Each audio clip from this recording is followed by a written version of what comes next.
Bismillahirrahmanirrahim. Assalamualaikum warahmatullahi wabarakatuh. Pada pertemuan kali ini saya akan menjelaskan mengenai cara atau tutorial menggunakan salah satu website takhrij hadis untuk kita gunakan sebagai alat bantu kita dalam menakhrij hadis.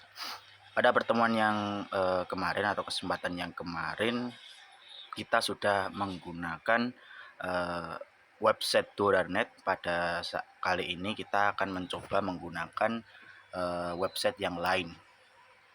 Langsung saja kita langsung menuju ke websitenya.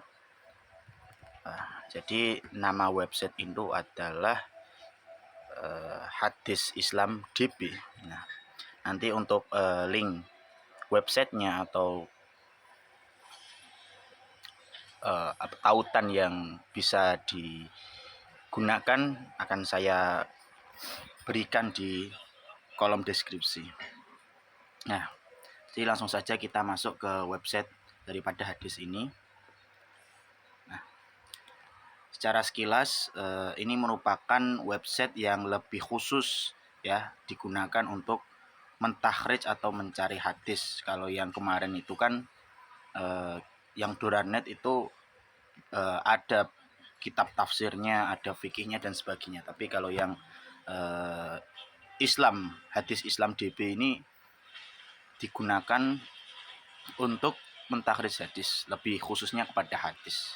Nah, jadi tampilan awalnya seperti ini. Nah, caranya kita bisa langsung tekan menu search atau ibhas ini ya, memasukkan beberapa kata kunci. Misalnya kita masukkan kalimat hadis yang lumayan terkenal, innal ulama'a warasatul anbiya. Nah, kita klik saja.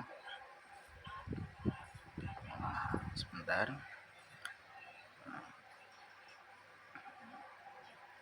Al ulama'a waro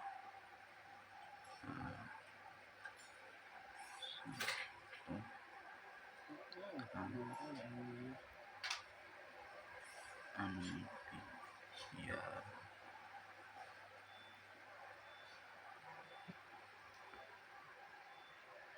Nah, kita coba memasukkan kata kunci ini. Langsung saja kita klik di bagian ibahas. Nah, maka akan muncul hadis-hadis ini terdapat dalam kitab apa saja. Nah,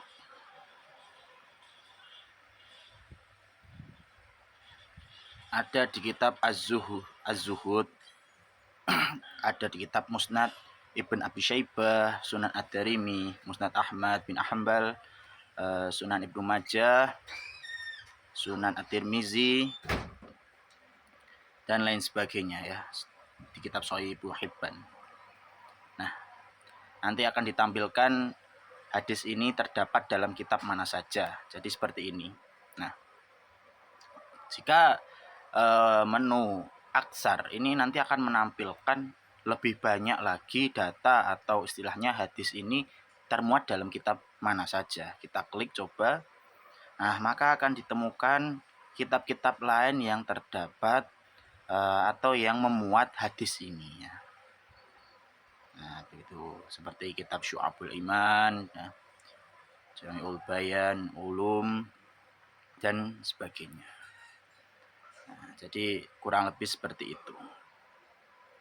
Nah, untuk mengetahui status hadis dan kriteria hadis ini bisa kita rujuk kepada salah satu kitab ya. Nah, di menu Iqra'ul Hadis di salah satu kitab yang ingin kita lihat. Misal kita melihat di hadisnya dalam kitab Sahih Ibnu Hibban misalnya, kita buka saja.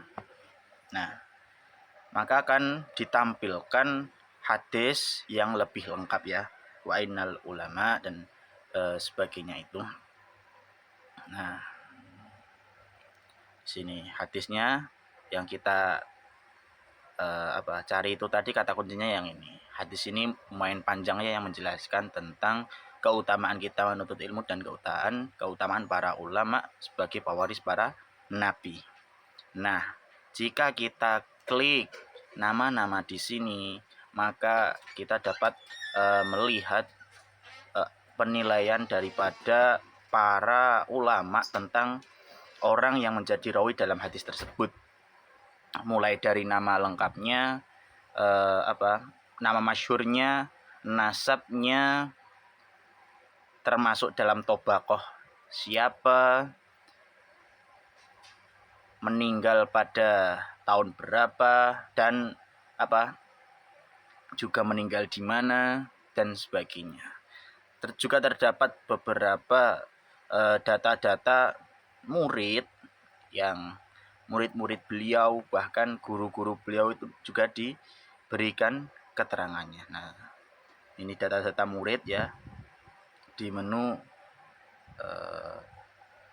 dalam mizur rawi ya. Murid-muridnya rawi ini, yakni siapa ini tadi namanya? Muhammad bin Ishaq bin Ibrahim. Kemudian juga dapat kita lihat gurunya. Guru-guru beliau itu siapa saja. Beliau mendapatkan hadis dari siapa saja.